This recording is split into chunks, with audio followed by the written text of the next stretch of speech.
Maraming salamat kapatid. Happy New Year po sa inyo lahat. Manalangin muna tayo. Panginoon Diyos, sa inyo pong harapan kami ay lumalapit at papasakop sa kapangyarihan ng Banal na Espiritu. Aasa kami, pagtitiwala, sasandal sa pangalan ng aming Panginoon Jesucristo na makapangyarihan sa lahat. Kami, Panginoon Diyos, ay naglilingkod at maglilingkod, aasa at mag-enjoy. We will rejoice in the Lord today, together as a church. At we reject the work of Satan by the power of the blood of Jesus Christ, by the power of the cross, in the name of my Lord Jesus Christ. Amen. Okay? Napakaganda po nung testimony at sharing kanina. Ang aking topic po ay prayer. Siguro ay malinaw naman na sa inyo, nabasa natin ang ating context. At itong 19th century ba o 20th century, 19th century, ang ginamit ng Panginoon sa panalangin, paano ang tao ay aasa sa Diyos sa lahat ng bagay. Una, umasa tayo sa Panginoon sa ating salvation. By faith, naligtas tayo. It is the finished work of God. Tayo ligtas na. And then, after that, buhay pa naman tayo dito sa mundong ito. Meron tayong mga responsibilities, meron tayong mga needs. Meron, nanay ka, meron kang 2, 3 anak. Paano mo yararaos yan? So, minsan matanda ka na, natatakot ka sa bukas. Paano ka ngayon mabubuhay? Nang dati ay malakas ka, na nakaka-survive ka, pero dating ang panahon parang pahirap ka, paano ngayon?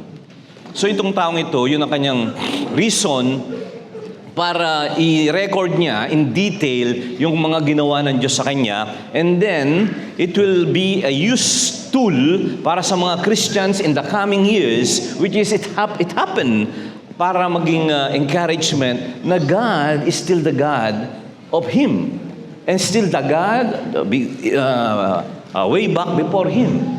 1800s yun eh.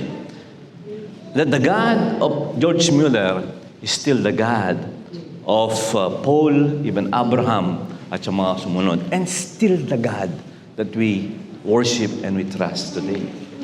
Yun ang reason bakit ni-record niya every single answered prayer. Ni-record niya. Ang purpose ay para mag-minister ito sa mga Christians. 1800s lang yan. Isang instance, kukwento ko po sa inyo. Padating na yung malamig. November, katapusan ng November. Katapusan ng November 1857. So, 167 lang ngayon yan na sa panahon natin. So, sabihin, kung 187 years lang sa panahon natin, mas malapit tayo sa Kanya kung kukumpara mo siya doon sa panahon ng first century, ng mga panahon ng apostolic time period. So, apostolic kasi 2,000 years. So, sa Kanya, sa panahon niya is only 1,800 years. Sa atin, mula sa Kanya, wala pang 200 years. So, ibig sabihin, relatively new. Amen. Yung kanyang experience, ito po ay si George Mueller. Brethren to. Ngayon, marami siyang record of prayers, 50,000. Nirecord niya, 50,000. Merong isa, padating ang malamig. Meron siyang 300 na orphans sa isang building niya. Imagine mo, dito po kayo, siguro, meron po kayo 200 ngayon. Napakarami niyo. More or less. Kami, ang church namin, ito lang. Ito. O di, talagang ito lang. Ito kayo, meron kayo. Tapos, pero more or less 200. How? Imagine mo yung 300 people. They are kids. Nakatira sa isang building. Kumakain sila doon. 300. For your information, nakapagpakain siya ng orphans sa kanyang lifetime, 10,000.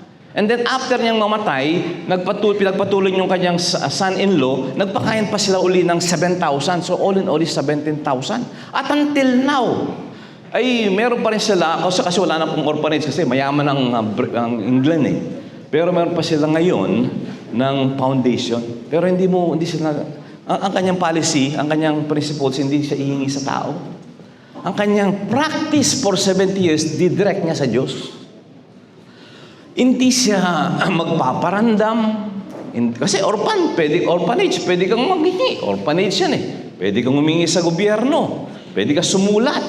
Ang mga iglesia nga ngayon, mayroon silang mga solicitation letter. Ako, magaling ako dati dyan eh. Di ba, nagpapagawa po kaming ganito, pakipag-pray nyo po. Yan yung hindi masyadong halata. Pakipag-pray nyo po kami, medyo lumalawak ang gawain ng Panginoon. Kailangan po namin ng tiles. Sana matulungan nyo kami manalangin. Inwendos yan eh. Walang ganon. Walang nakakaalam. Walang nakakaalam na meron siyang mga pangangailangan, kundi yung mga konti lang niyang team. Meron siyang team eh. Yung mga bata, kumain sila kasi ang gagawin niya, kasi ang mga bata at that time, 1800 sa Bristol, anong pangalan ng street na to? Ashley Down, Bristol. Yung mga tao dyan, yung mga bata, mahirap eh. Mahirap ang lugar. Yung mga bata po, ang trabaho nila, naglilinis ng chimney sa medyo may mayaman. Tapos mauulog yung bata, mamamatay. Itatapon na lang yan sa tabi ng kalsada. Parang namatay na aso, wala na. Ganon. So nagkaroon siyang burden. German po itong taong ito kaso nag-transfer sa England. Tapos nagkaroon siya ng burden. Maligtas siya. Salbahe din ito. Bakit nung hindi pa siya ligtas? Babaero na, sugarol pa. Nanakawan niya ang tatay niya, nakakulong. Teenager pa lang siya. Nung maligtas siya, ginamit siya ng Panginoon powerfully. Tapos gusto niya maging missionary. Ang gusto niyang aralan yung mga Hudyo. Kasi hindi ng kalooban ng Panginoon. Tapos nung andun siya, nagpapastor na siya. Tapos meron siyang another burden sa puso niya. Tulungan niya itong dahil mahirap ang lugar, tumulong siya sa mga bata. Tapos nakabasa siya ng isang tao na meron ng orphanage, nananalangin lang, tapos ginaya po niya yon. Ngayon, itong si George Mueller, sa kanyang lifetime ay nakapagpakain siya ng 10,000 yung sa kanya, tapos yung kanyang son-in-law, another 7,000. Ang gagawin niya, kukunin niya yung mga bata sa kalsada, bawa, 8 years old, papasok niya sa kanyang orphanage. Nakapagpagawa siya ng malalaking building hanggang ngayon. Titingnan niyo, mag-google nyo, hanggang ngayon, napakaganda. Solid kasi mga building hanggang ngayon. Buo pa eh. Tapos, kukunin niya yung bata. Kukunin niya. Namaya, magkukwento ko isang prayer niya. Marami yan eh. 50,000 isa lang. Kukunin niya yung bata. Papaaralin niya. Papakainin niya. Imagine mo yan. Pakainin mo. 3 beses isang araw. Paaralin mo kasi school din yung kalamang orphanage eh. Tapos bibihisan mo kasi wala namang ibang, hindi naman lalabas na yan eh. Sa'yo na yan. Anak mo na yan. Pero hindi naman buo yung 10,000. Minsan, ang marami niya ay 2,000. At that time, 1875, meron siyang 300 na bata. 300 na pinapakain araw-araw. Ngayon, meron silang broiler ang tawag dyan eh. I-search nyo, broiler. Yun ang heating apparatus nila. Kasi sa lugar nila doon, malamig eh. Diba? Sa atin, mainit. Kailangan natin dito aircon. Doon sa kanila talagang heater. Ngayon, after 8 years, nireport sa kanya, nasira, nagkalik. Yung broiler. Kalik. Padating na yung papasok na yung December, palamig na. Ngayon, nag-isip siya, sabi niya, kung bibili tayo ng bago, ay kailangan kasi nakabalot daw ng brick wall yung yung kanyang aparatos eh. So, magsisira tayo. Hindi na aabot, tapos pera pa ang kailangan dyan. Ngayon naman, kung i-repair lang naman natin yan, ganun din, sisirain natin. Tapos meron siyang naisip, gumawa tayo ng ng mga small chimneys, mga gas.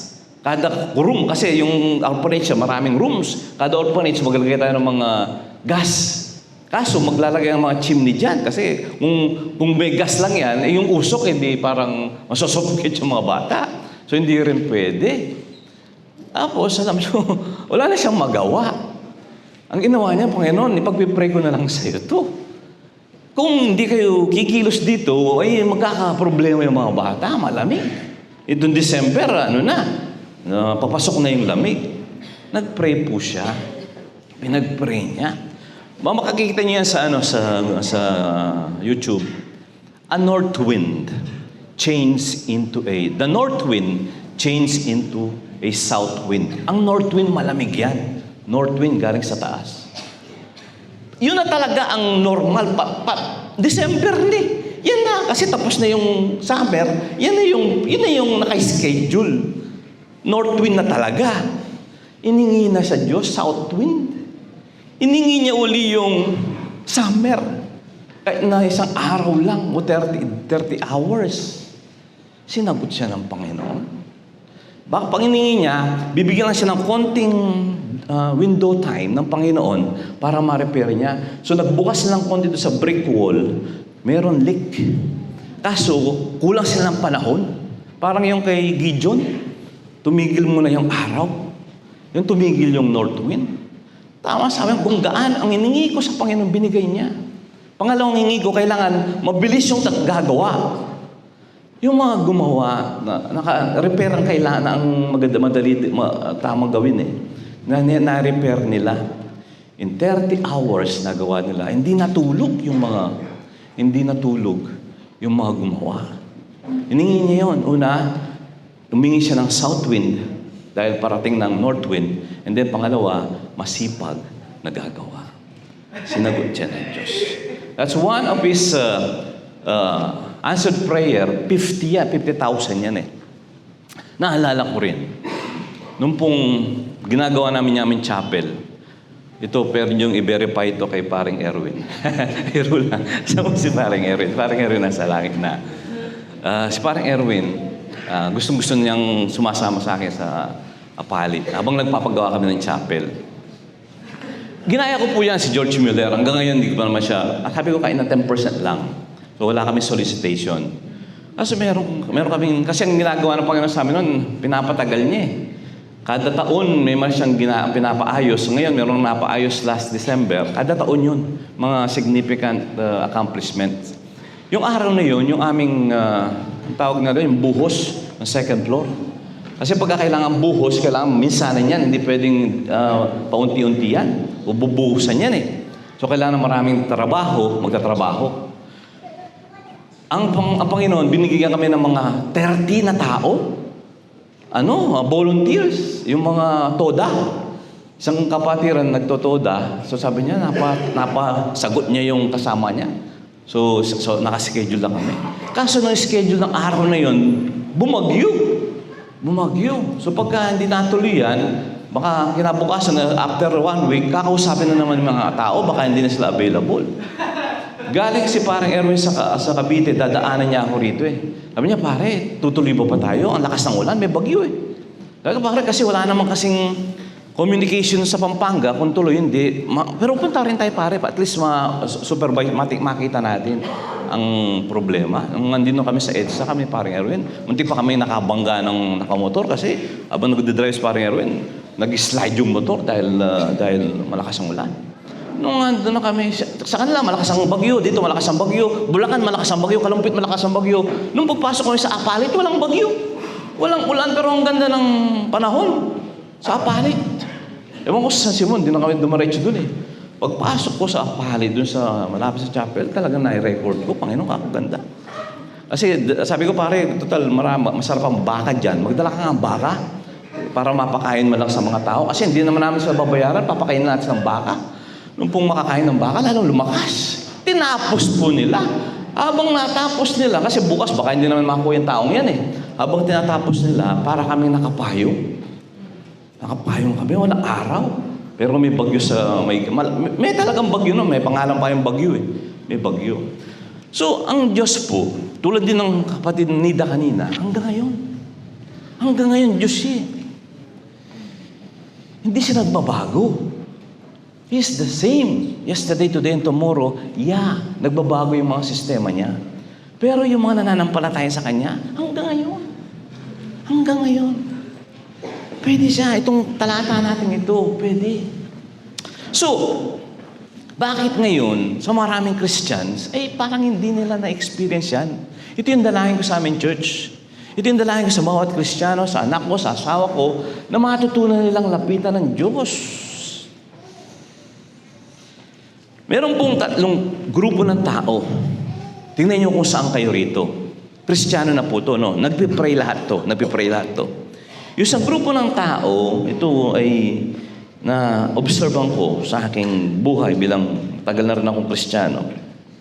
Yung nananalangin sila, pero dahil carnal sila, meron silang pangako rin. Babasa rin ng Bible. Pero yung pangakong yaan ay, ng Diyos sa kanilang yaan, ay natatabunan ng mga habits at emosyon na dala-dala nila magmula pa nung una. That's why, yung pangako ng Diyos, yung kapangyarihan na salita ng Diyos, ay walang effect sa kanila. Mga kapatid, regardless kung ano man ang iyong level ng faith mo, regardless kung ano man ang emosyon mo, ang salita ng Diyos ay salita ng Diyos makapangyarihan. Pero it will affect you.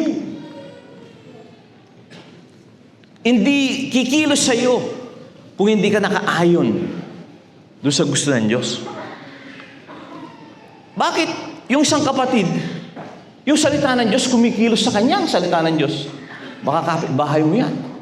Baka kapatid mo pa nga yan sa laman. Pero bakit sa iyo parang wala? Parang alat-tsamba lang ang salita ng Diyos. Yun po ang isang grupo ng tao, mga Kristiyano. At nakakalungkot, marami dito. Marami. May mga talata rin sila. Ang problema, pagka dumating na yung problema sa kanila, napupunta sila doon sa kanilang dating attitude, dating habits. Call a friend, call a kuya, call a ninong, pagka may kailangan. Titingnan yung bank account kung kakayanin. Sisilipin yung baboy kung kaya nang ibenta. Titingnan yung mga appliances kung kaya nang isanla. So, lahat yan ang kanilang reaksyon. Magpapanik. Kung hindi ka Kristiyano dati, maglalasing ka pa. Ngayon, Kristiyano ka naman, kakain kang marami. Kasi hindi ka na pwedeng maglasing. So, yun ang mga responses natin. Bakit ko alam ito? Kasi nangyari din sa akin ito eh. Pagka may problema na ako, ang tawag na ng boss sa akin ito, dati, King of CA. Alam mo yung King of CA? Cash advance. Pagka may problema, kakas advance ka. Alam niyo mga kapatid, hindi ito abnormal. Normal nga ito eh. Di ba ba? Sino bang gumagawa na itong mga ganitong sasabi ko? O, di ba? Mag-amin na tayo. Real talk nga, ika nga. Pero hindi ito normal sa Christian. Hindi ito normal na gusto ng Diyos. Hindi ito. Ang normal dapat sa Christian ay yung mag-automatic siya sa Diyos. At na-experience niya ang Diyos hindi lamang pa once every year, kundi every day. Yun sana ang maging normal. So yun ang isang stage ng maraming tao, maraming Kristiyano. Bakit po? Ang reason dyan, ang tao ay hindi pa siya sanay sa mga bagay ng Diyos. Sanay siya sa mga bagay ng sanglibutan ito. Bakit siya sanay? Kasi yan ang nakagisnan niya. Pinakain siya dyan, discarding tao, di ba? Kaya nga sabi ko, normal sa atin yan kasi discarding tao yan eh. Pero mahina yan dahil discarding tao yan eh. At hindi yan ang gusto ng makita ng Diyos sa atin. Ang gusto ng Diyos makita sa atin, nag-work ang mga pangako niya sa atin. Or else, kung mahina pala ang Diyos, di na tayo aalis sa sanlibutan. Sa mga sanlibutan na lang tayo kung hindi kikilos ang kapangyarihan ng salita ng Diyos sa buhay natin. Amen. Yung po bang 50,000 na answered prayer ni George Miller, for 70 years, tsamba yun? Kaso tayo parang ala tsamba eh. Tsamba-tsamba lang eh. Parang, tapos pagka, ito sa unang stage pa lang tayo ng mga Kristiyano, no? Binabase nila ang kapangyarihan ng Diyos sa kanila, sa kanilang damdamin, at sa kanilang sariling understanding. Pagka binasa nila ngayon, masaya sila. Ang ganda na salita ng Panginoon na ito Sabi, huwag kang mag-alala, saan mabagay. Kasi wala pa siyang problema eh. Talagang kala mo, spiritual siya. Pero pagka dumapo na yung sakit mismo sa kanya, ako Panginoon, ano to? Diba? Kuya, asang ka, ate. Diba? So matataranta ka na ngayon. Matatarakan nga, huwag kang mga balisa. Sabi, don't be anxious. Pero pagka andyan na yung actual na, wala na yung talatang yan. Kasi nga, emotional ka. Pagka emotional ka, ang salita ng Panginoon, bibitawan mo na yan. Hanggang sa makakalimutan mo na yan. Kasi nga, hindi mo siya pakikinabangan. Hindi dahil mahina ang salita ng Diyos, kundi dahil hindi ka pa prepared. Hindi ka pa lumago. Kapatid, sa mga bagong Christian, justifiable yan. Okay pa yan kung bago kang Christian. 1 year, 2 years kang Christian. Okay lang yan kasi kung bawa naligtas ka 50 years old ka na, 40 years old ka, 30 years old ka na, ano yung mga nakasanayan mo kung nagsosolve ka ng problema? Yung panlaman. Yung mga nakasanayan mo, discarding makalaman. Tama po ba? Hindi ka naman umaasa sa Panginoon. Baka umasa ka lang sa salvation mo, pero yung wala na naman ang bulsa mo, may sakit ka, hindi mo aasahan ang Panginoon dyan. Kasi maliit na bagay lang yan, baka kaya pa ng bulsa mo, kaya pa ni ate, kaya pa ni kuya, hindi mo inaasa yan. Pero ang gusto ng Panginoon, in all things, big or small, maging habit, maging norm ng buhay mo, in all things. Amen? Everything that concerns you, it concerns God. Kasi mahal ka ng Diyos. Ang problema nga lang, yun, hindi pa tayo sanay. Pero pagka matagal ka ng Christian, expect ng Panginoon, malago ka na. Sabi nga ng Panginoon sa mga taga-Korinto, hanggang ngayon ang pamanaman, sabi ni Pablo, hindi ko ay makausap ang spiritual na bagay. Hanggang ngayon, kailangan gatas lang ang gatas. So, hindi natin natin mapapakinabangan ng salita ng Diyos. So, yun po yung isang stage. Grupo ng tao, pwedeng stage mo yan. Panalangin mo, kapatid.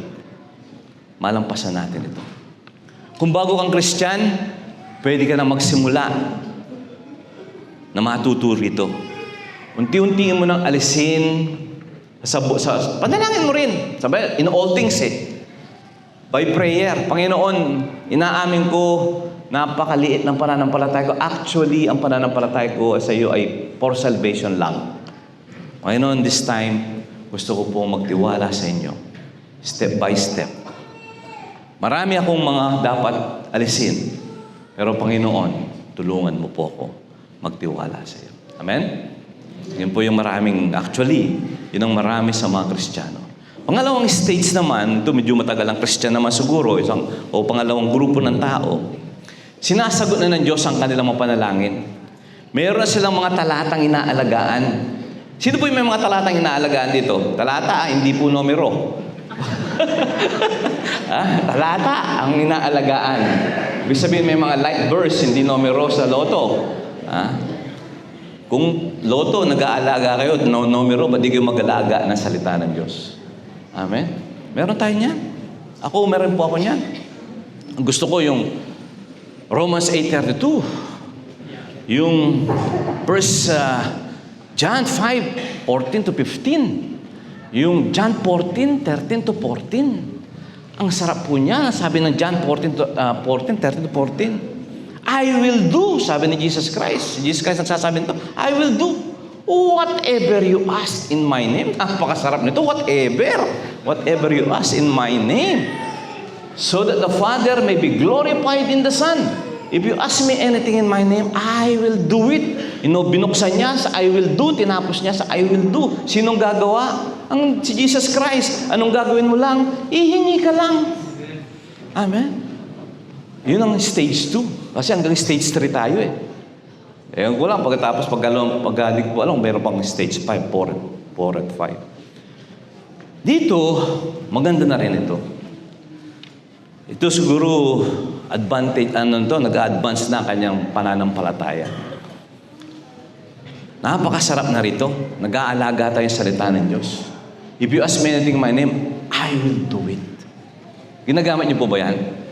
Yung bang, pagka may problema ka, siya na talaga ang nalapitan mo. Dati, lagi kang call a friend. Ngayon, you call the friend. Dati, you call your tatay, now you call your heavenly tatay. Siya na ang tinatawag mo talaga. Amen? Bakit mo siya tatawag? Bakit mo siya kinakausap na? Kasi meron ka ng mga experience sa Kanya. Sinagot na niya yung mga dalangin mo. Tulad ngayon, Sister Nida.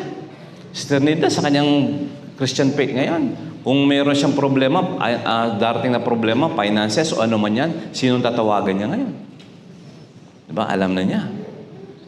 Okay? So alam niya kung sino tatawagan.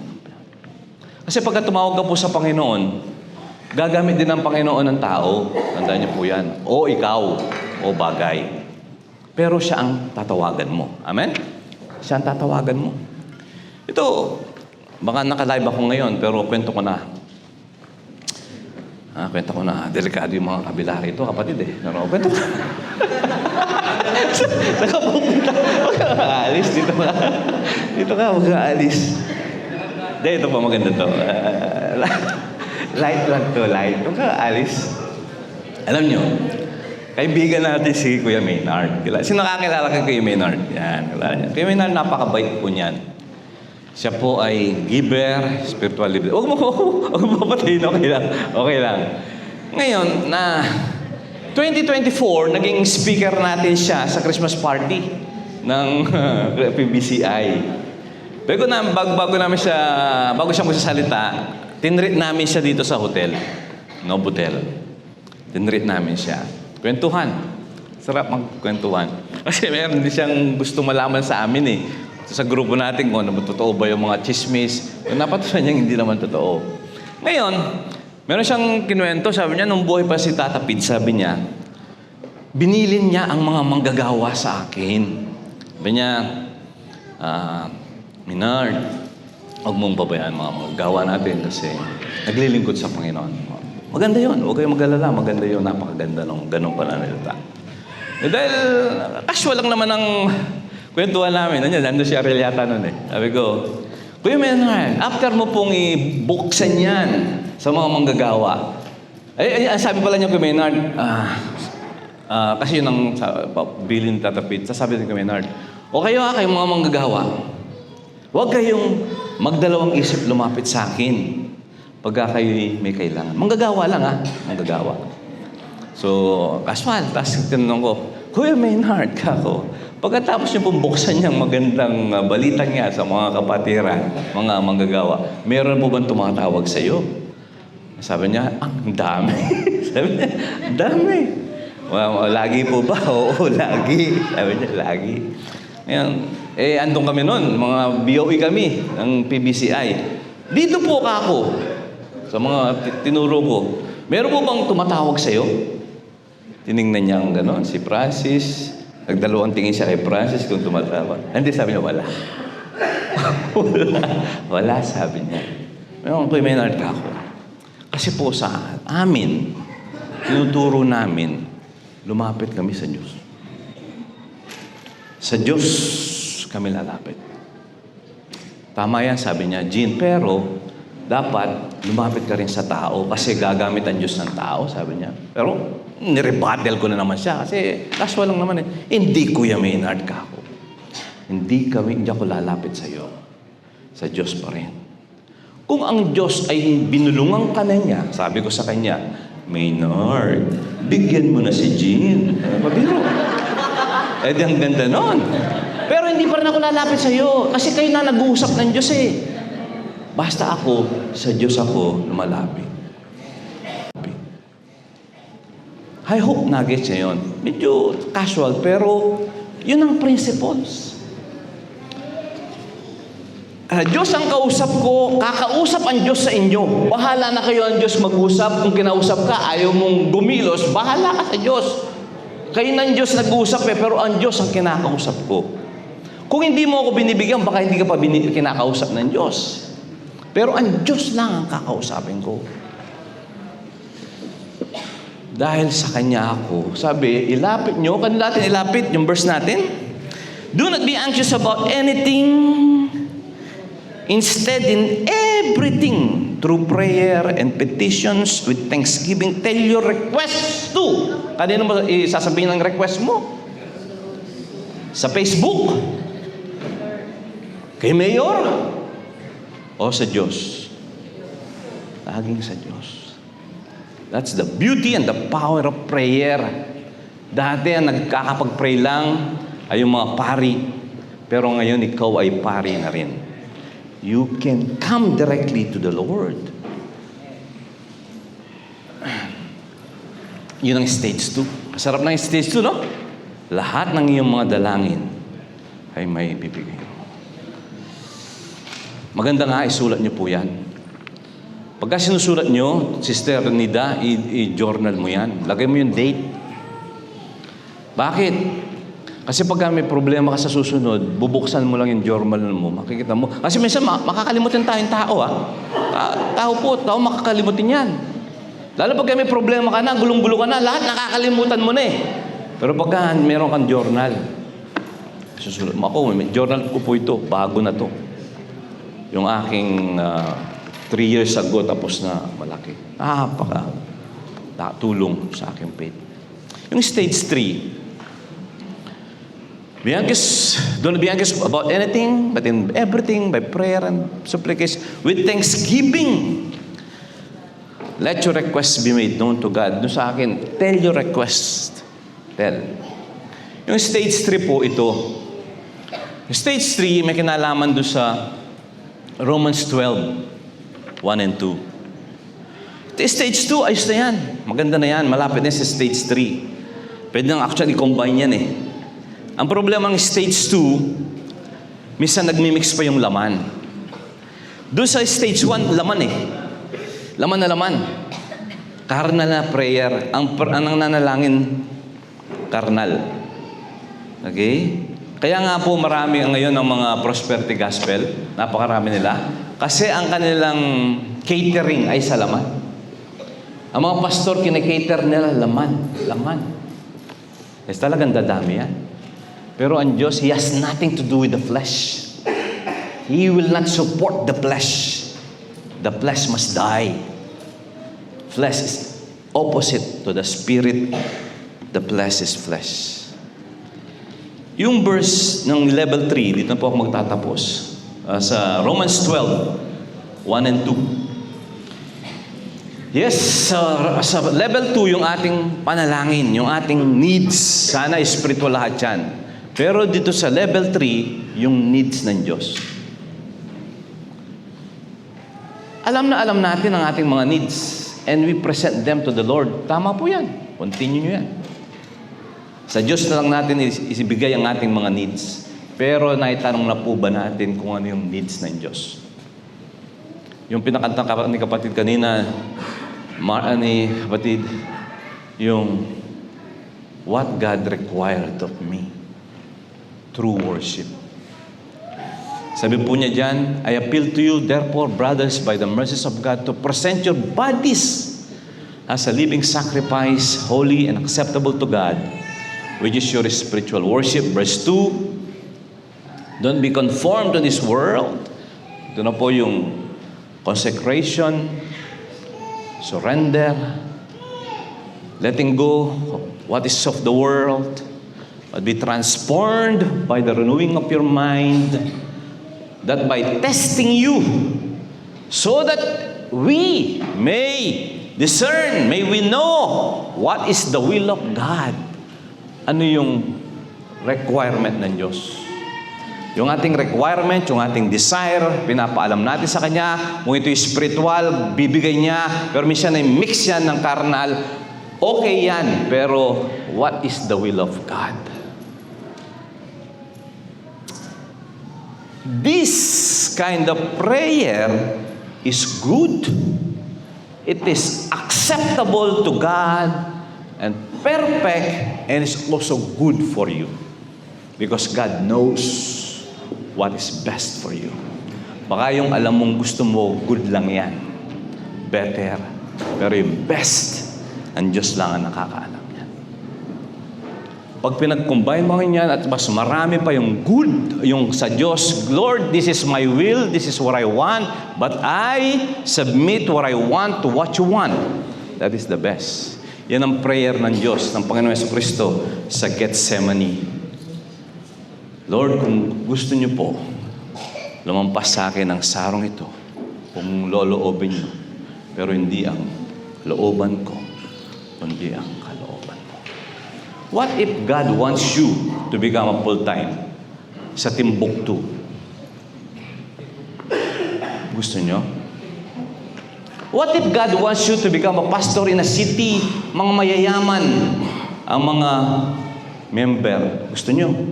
Yes. Pero what if dadali ka ng Panginoon sa mga lugar na mahirap? Ayaw mo na. So yung gusto mo lang. What about yung desire ng Panginoon? Kung committed tayo sa Panginoon, Lord, whatever it is. Sabi nga ni Watchman Nee, even hell or heaven. Of course, hindi tayo dadalhin sa Panginoon sa hell. Pero if that's the will of God, you are God. Your will must be done. Meron na po bang nanalo sa Diyos? At pinaglaban mo yung gusto mo, eventually na pasuko mo ang Diyos? Could be permissive will. Pero eventually, ang Diyos pa rin naman nanalo. Ang Diyos pa rin naman nanalo. Eventually, Diyos is Diyos, tayo tao. Kaya napakaganda nung, Panginoon, you know what I want. You know what I need. But may I ask also what you want. What you need. And then I find satisfaction in what you require of me. Because you did not spare your own son. Nagiging emotional po ako. Dito eh. Imagine nyo, no?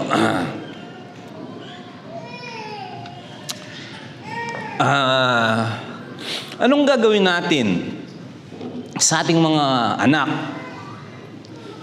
pamilya, kung hindi natin nakilala ang Diyos?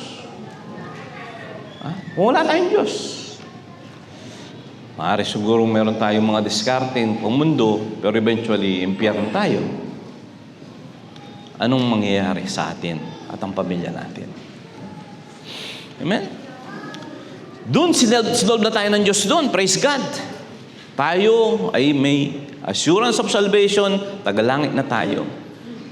In the same manner, paano natin tataguyod ang mga pamilya natin kung walang ganito mga pangako ang Diyos? May pangako ang Diyos eh. At andiyan siya. Meron siyang kalooban at ang kalooban niya perfect. At hindi yan masasayang, kapatid.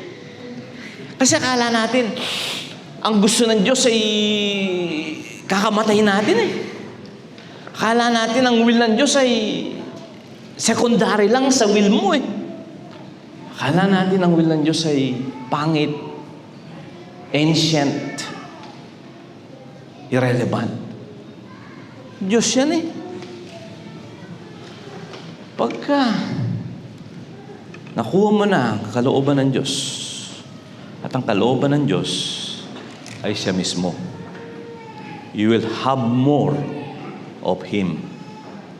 Whether you have lack in this world or whether you have abundance in this world, Christ is your exceedingly great reward. Yun ang stage 3. Alam niyo, mga kapatid, maraming Christian nagtatagumpay. They stand poverty. Hindi sila nasishake sa poverty. Pero they fall on abundance. Doon sila bumabagsak pagka andyan yung pagpapala ng Diyos. Kaya yung stage 2, delikado pa eh. Pagka doon ka lang sa stage 2, hindi ka nagsuko ng buhay, binagpala ka ng Diyos dahil mabuti ang Diyos, may pangako siya, pero hindi ka spiritually prepared. Saan ka pupulutin? Ito lagi ko ang parang joke pero may message eh. Sabi ko ang kapatid sa papalit, kung ikaw ay, kasi mahirap mga kapatid eh, maraming mahirap. Kung ikaw ay may 5 million ngayon kako, magkasama kaya tayong sumasamba sa Diyos? Makakako, pag may 5 million ka, baka nagpaparibang ka, kakariban mo lang kahapon, nagpaparibang ka na naman ngayon. Hindi ka pupunta sa chapel. Diba? Abundance will kill you. Abundance will destroy your spirituality.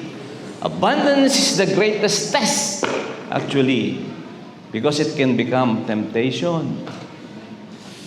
So in stage 3, hindi lang yung material na gusto mo, kundi meron o wala yung material, you have God. God na, si Jesus Christ na, ang lagi mong ginugusto.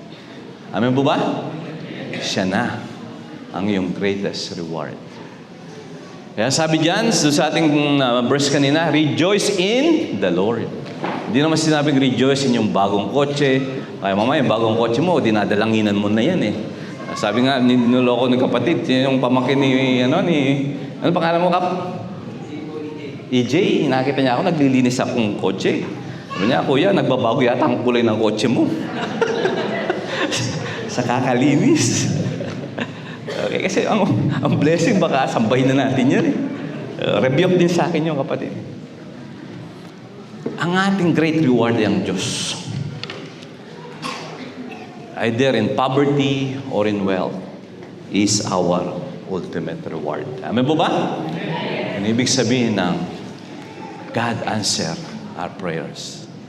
God answers our prayer. At hindi po tayo madidihado. Hindi ka mapapahiya.